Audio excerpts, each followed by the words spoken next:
One of the things I love to do around here is to walk down South County Road at night and see the breakers all lit up.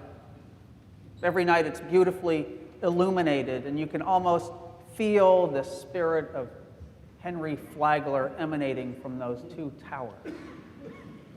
But then as I walk back towards Barton Avenue, I'm also keenly aware that the graceful and majestic Bethesda Tower is shrouded in darkness. Not only is it not lit up, but unless you're looking for it, you could easily pass right on by and not even notice it. One of the things Jesus says in this morning's gospel is, no one, after lighting a lamp, puts it under the bushel basket.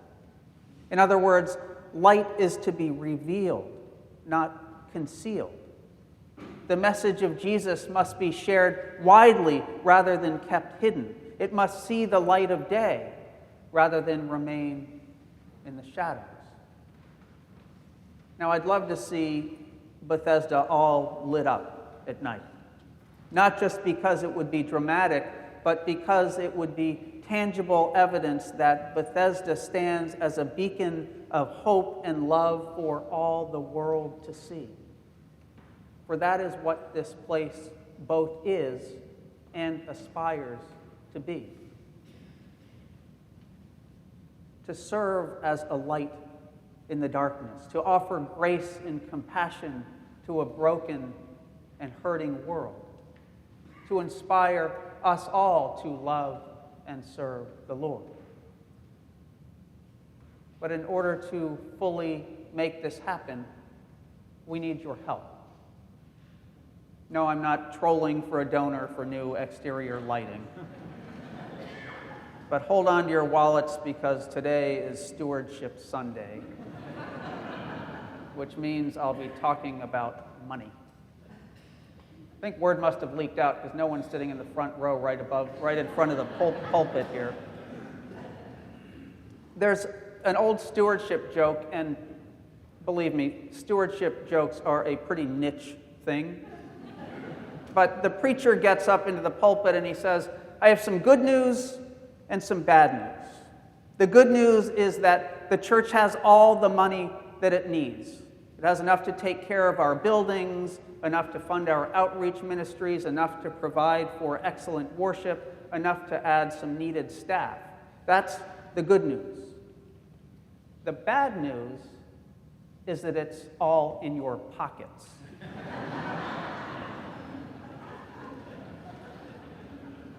Here at Bethesda, as in all Episcopal parishes, we hold an annual campaign that invites people to make a financial pledge to support the ongoing ministries of the parish in the coming year. This is how we keep the lights on and pay staff and maintain our buildings. It's how we formulate our parish budget. Some of you have pledged for many years, and I'm grateful. Some of you are new to Bethesda, and perhaps new to the whole concept of pledging at a church. And so this is an invitation. And some of you perhaps used to pledge, but either got out of the habit or haven't been here in a while. I welcome you back. But beyond the fact that the church needs financial resources to make a difference in the world, making a pledge for whatever amount is a statement of faith. It's an articulation of your values. It's a way of driving a stake into the ground and proclaiming that Bethesda matters to you. It's a tangible declaration that you are an integral part of this vibrant community of faith. It's an affirmation that you belong here, that you are inspired by what happens here, that this is your spiritual home. And so I invite you to pledge generously this year. You know, sometimes in church we don't want the preacher to talk about money.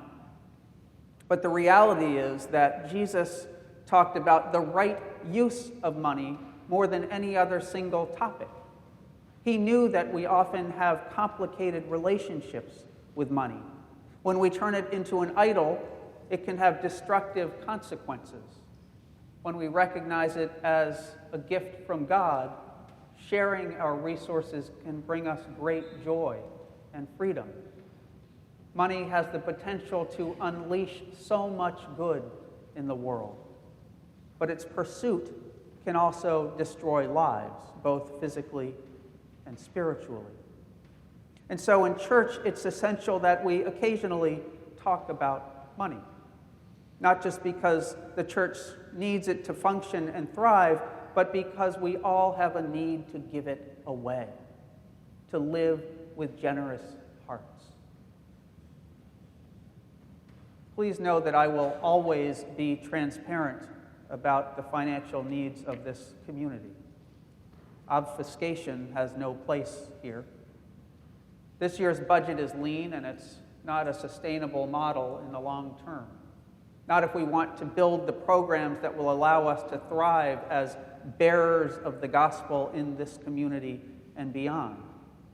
We were able to pull a few levers and draw on some untapped funds, but our collective giving needs to increase by a minimum of 20% in order for us to reach our full ministry potential.